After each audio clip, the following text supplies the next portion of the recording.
Same thing with the welding helmet. Okay, so a fairly large looking helmet, which is excellent, so we're going to have a lot of coverage. And it has a nice large shield on the front. And this one actually clips on. So if we look on the inside, we got this little clip right here, and that will release the clip from the outside. Right here we can get a good look at our lens. It looks like a standard 2x4. We got two sensors on there, and we got our large solar collector there at the top.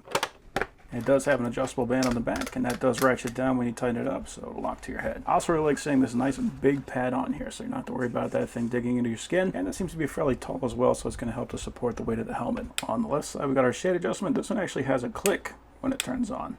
That's neat. So you can turn that guy all the way off. That'll be in grind mode, so you can still use the thing. If you're going to be using a grinder, you don't have to worry about those sparks going into your face. But when you want it to go into welding mode, you can turn that up. That has a minimum shade of 10 and a maximum shade of 13. We do have a lens cover on the inside, so we can protect it from both sides. And if we want to take the whole thing out, we do have some clips.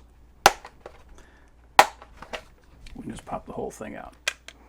For our interface, we do have a test button right here, so we can check to make sure the battery is good. And we got our battery compartment right here. Looks like that's using a CR2450. Nice to see that that is easily replaceable. Then we have a sensitivity and delay. So sensitivity is going to decide how much light needs to actually hit that sensor for it to turn on. And the delay is not from light to dark, that is going to be from dark to light. So whenever it gets that flash, that should be instant. So that way if you're doing a lot of skipping around, you don't have to worry about this thing turning on and off. It's just going to stay dark the whole time.